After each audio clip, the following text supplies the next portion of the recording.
Welcome back to WANDEROUS with me, your host, Andrew Crusoe. Today we're going to talk about the last few weeks and my departure from the United States of America.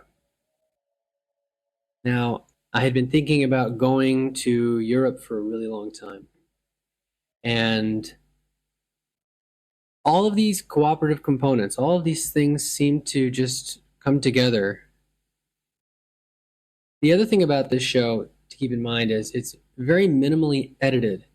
I want to keep this show very authentic, and I want to remove as much friction as possible for me producing this show regularly. So please forgive any rough edges. I will improve as time goes on. I'm confident for that. So in episode 1, I was talking about some of the useful things you're going to learn from listening to this show. It's my intention that your life improves as a result from listening to this show, even if it's entertaining. I want to go a little bigger than that, though. I want to be a little more ambitious and inspire you to use some services and go outside your comfort zone. Feel free to totally mimic what I'm doing. I don't have a copyright on this. One of my favorite things about travel is actually the preparation stage. And in the weeks leading up to my flight to London from Chicago, which I was very happy that I got an amazing deal. Except the problem with this deal was I had to transfer. It was not a one-way flight. I had to transfer in Toronto, which would be, as we'll find out in a minute, would be a bit of an adventure in and of itself. A little bit stressful in and of itself. I was extremely excited. I had been somewhat of an Anglophile for a while. I grew up reading Douglas Adams' books, listening to him narrate his books even, but reading them as well. And so one of the things I do, and this is something that I recommend you try, if you feel a bit adventurous, if you're up for it, is using Couchsurfing.com. Just the word couch, surfing.com. Now, this site was free to use until the pandemic, and then they had some financial trouble. So now it's a small fee for a 1-year membership. It's like $15 for the year. And basically, people host travelers. It's kind of the only real social network, in my opinion, because everybody who are on that have actually met in real life, and it's kind of, the best way to describe it is Airbnb if Airbnb wasn't fancy but also free. And I do feel that Airbnb mimicked some of the things that Couchsurfing was doing. Couchsurfing started in 1999 as a company.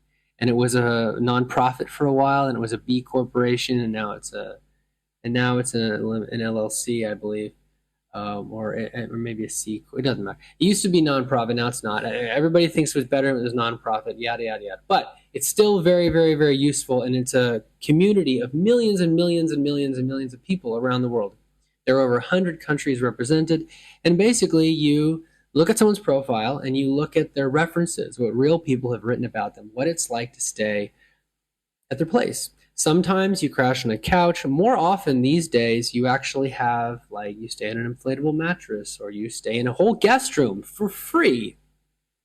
And the contract, the unspoken contract, we could say, or let's just say the hospitality exchange, which is what it is that you just become and represent your country, and you fulfill the role of being a lovely, lovely guest. And that could be either cleaning things that you didn't make a mess of, even, or it could be cooking them a meal.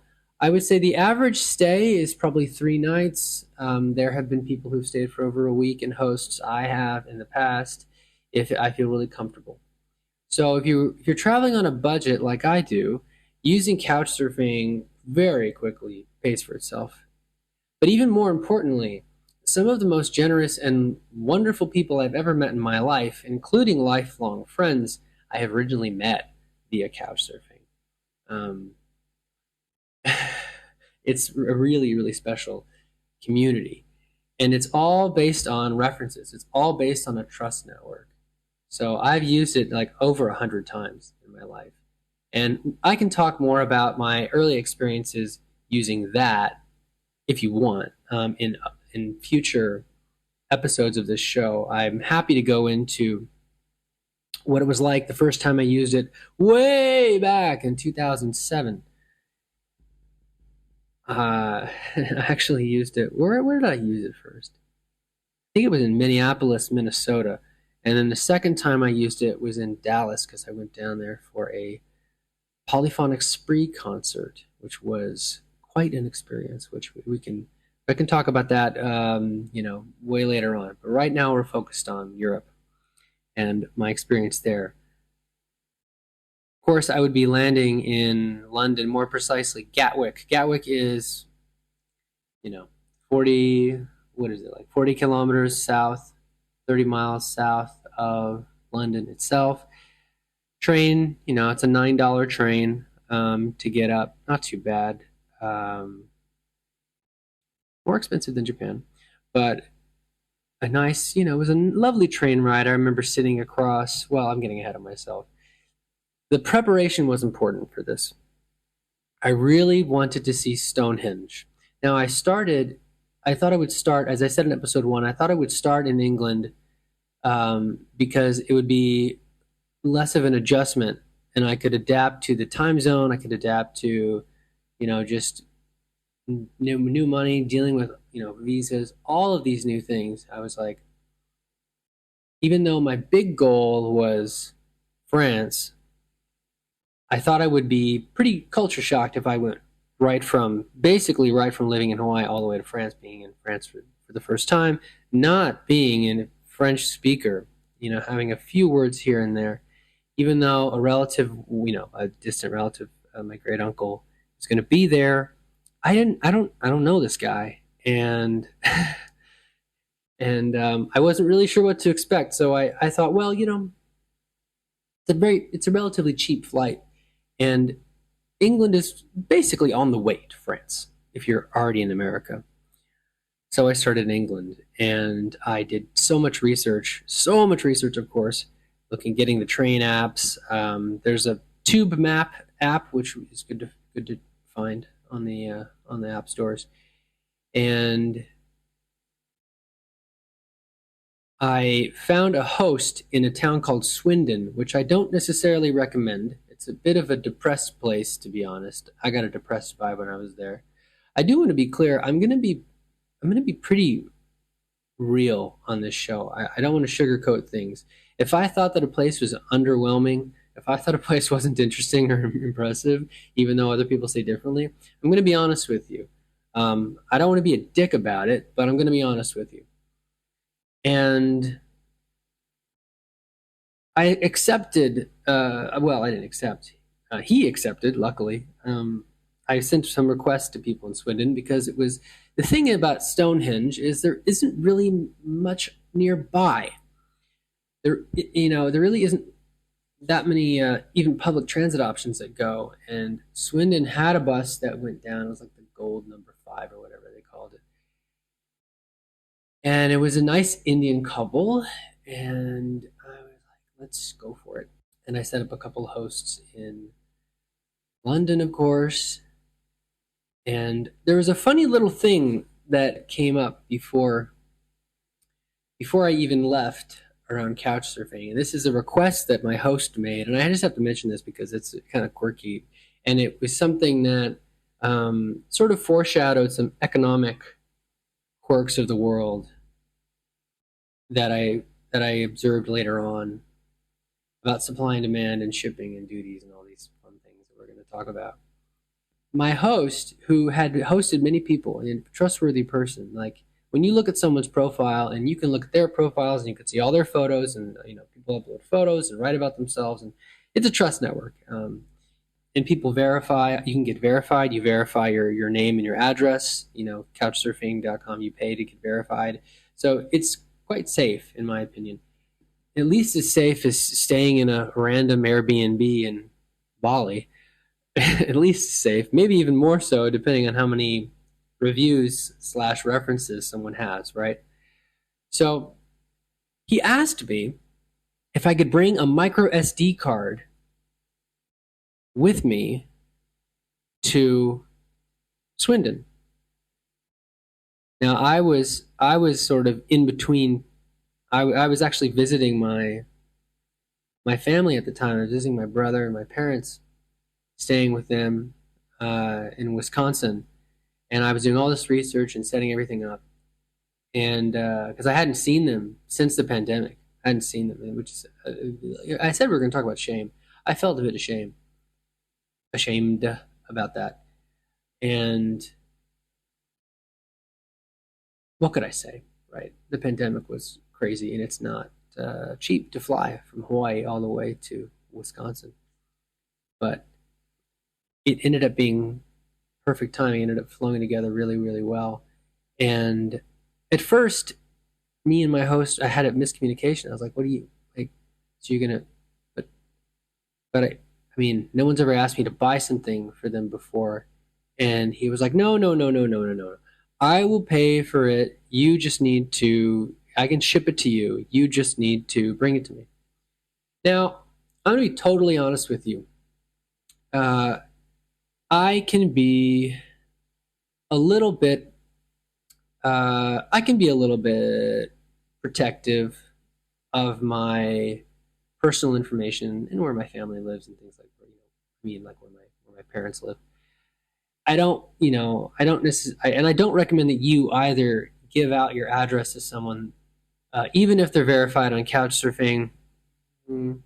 I mean, there's a 99% chance it doesn't matter, but I was like, so I used a little hack that I recommend, and I believe that this works in various places. You can have a package delivered in the U.S. and in Canada. You can have a package delivered via general delivery, which means you put in the zip code, you put in your name and your town and your state / province / regency, and you put in the zip code.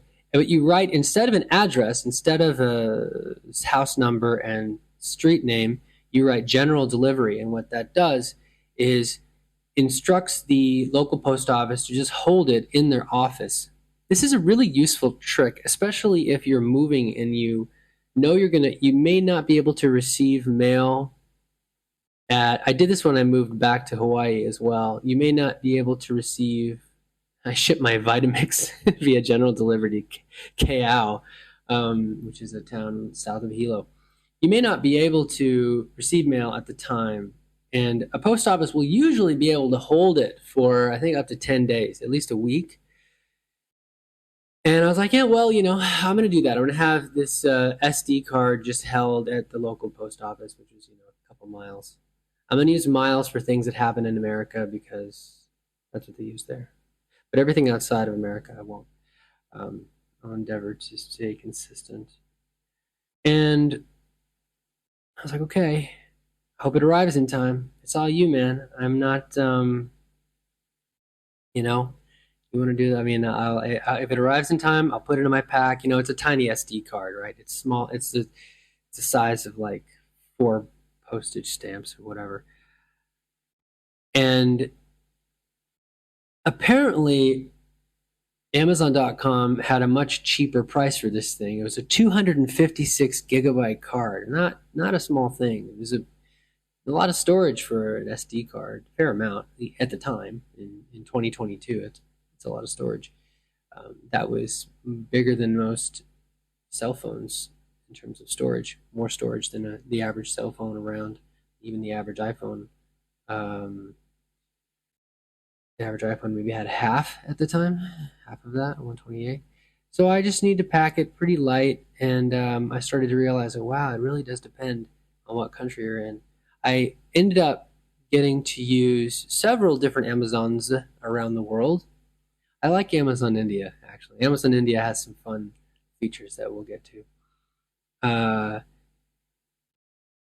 Meanwhile, I was working on my own little mailing project, and this is another tip that I would recommend in addition to Couchsurfing, is if you do go to, if you're from North America or even outside, actually, if you're not living in Europe and you want to get a pretty good deal on a cell phone plan that will work in multiple countries, I did loads of research and I came across a company called Smarty, like the word smart with a Y at the end. And Smarty is pretty cool. So Smarty's owned by Three, which is a big telecom in UK. And you can get a Smarty SIM and you pay the equivalent of like $10 a month, maybe less. And you get, at the time I was getting, I was getting 12 gigabytes and up to, I was getting 12 and I could use a little bit less if I got outside of the UK. But the only snag with that, and they had a great app, great website, very easy to sign up, but they wouldn't send the SIM card to me in America. I had to pick it up in England, or at the very least in the UK.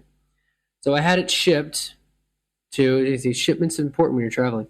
I had it shipped to my Couchsurfing host, my first host in London, which was staying near the Thames, kind of in the near west side. And he was so cool.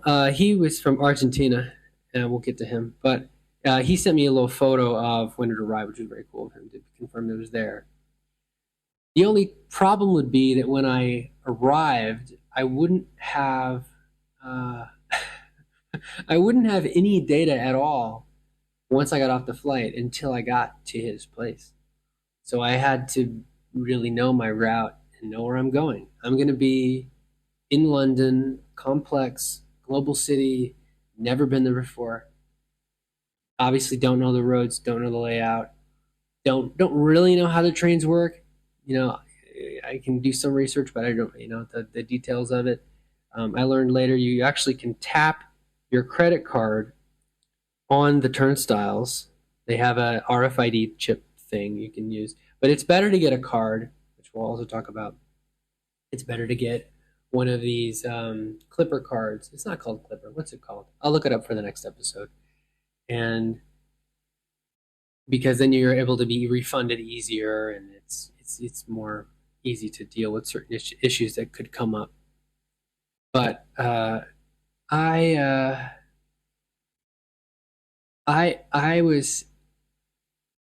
was so excited. I can't really capture how excited I was to finally be doing this. I've been thinking about it for like a decade, at least over a decade. And I was going to see Stonehenge. I was going to really try to time it to be there on the summer solstice.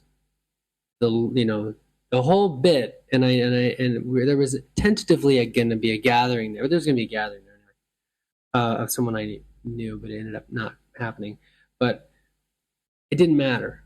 I had a host who wanted to go there, who wanted to drive there. We were going to split gas, and we were going to see the sunrise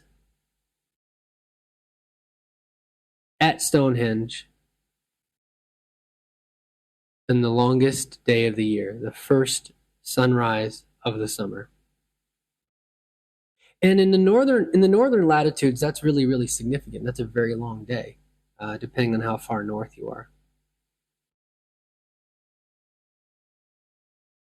So I'm thinking about all of this as I'm packing up all my stuff, filing everything, keeping everything at my parents' place.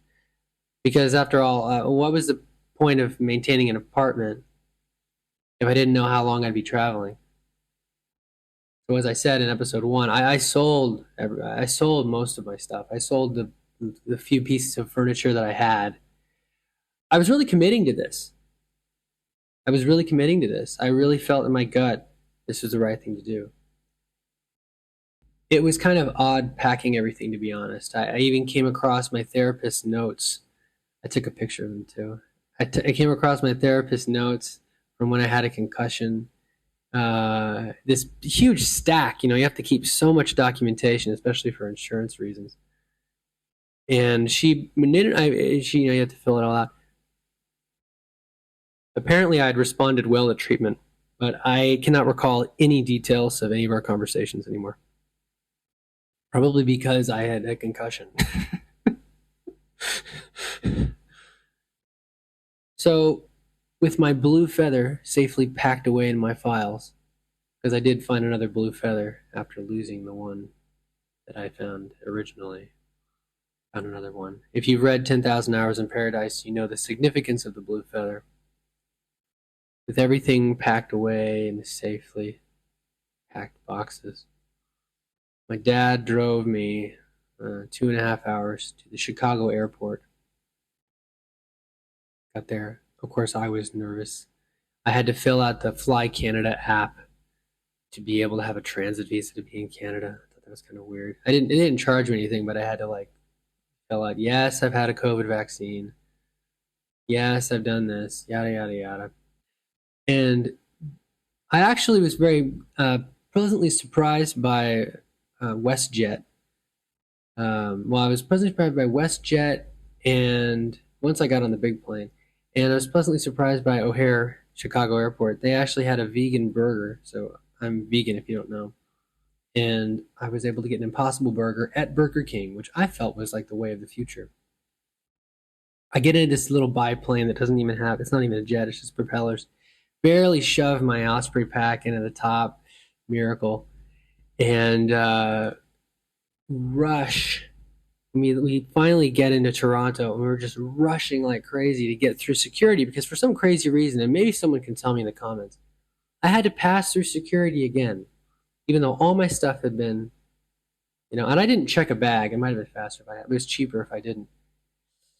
And even though we had an hour and a half layover, because we'd been delayed about a half an hour, I had to run through the Toronto airport at like midnight, and I'm going up 5,000 escalators and through all these things, and they have to scan my bag again, and I gotta make sure I take out my laptop. You know the whole thing if you've flown before. I had like 5 minutes to spare. I couldn't believe it. I couldn't believe how much of a hassle dealing with the Toronto airport was when you're transferring like that. But I was very happy to. Thank goodness I was able to get in there, and then I get the thing, and I step into what I can only describe as a spaceship. This was not an airplane. I was in a spaceship that didn't even have window shades. They just had polarization controls. These buttons below the windows that got dark blue and then black. You hit the bottom button to dim it. I was right behind a bulkhead, so I had a lot of legroom, which was great. We take off. I don't even know. It must have been like 1 a.m. Maybe it was midnight. And I tried to sleep. Everybody tried to sleep. They gave us a blanket. They gave us all blankets that said that they were made of recycled bottles, which was pretty cool. And it was extremely smooth. I mean, this plane probably had 500 seats. It was 3 aisle, 3 seats, aisle, 3 seats. It was just massive. It I can't even describe like how smooth and futuristic this thing was. Even the bathrooms were like bigger than any other airplane bathroom I'd been in before. I took a picture of myself. I'll probably be adding the pictures to the $10 level Patreon. So the show is free. There will be a few episodes that are a little more, let's say, personal in nature that may not be free. Most of them will be free for this show. And the photos will also be at the $10 level of the Patreon because this show takes time to produce. And if we get to enough, I'll even get a better microphone. We all hope. So after what felt like forever and only getting 1 hour of sleep, roughly, I land in Gatwick. It's a partly cloudy day. It's beautiful weather. And now I have to take the train and I have to navigate all the way to this apartment building that I have a couple photos of without any connectivity. And I'm going to tell that story next time. Thanks for listening, And if you're not already following me, please follow this Patreon /Hello Crusoe. You can also follow me on Instagram, also Hello Crusoe. I like to keep consistency. And I want to thank you, even if you're not able to support the work right now, I want to thank you for commenting and just listening and supporting the show. It's a new show. Like I said in the first episode, this is the first show that I'm doing solo. It's outside of my comfort zone, but it feels like the right time, and I have a lot of real world experience in international travel at this point, and how to do it much cheaper than you would think.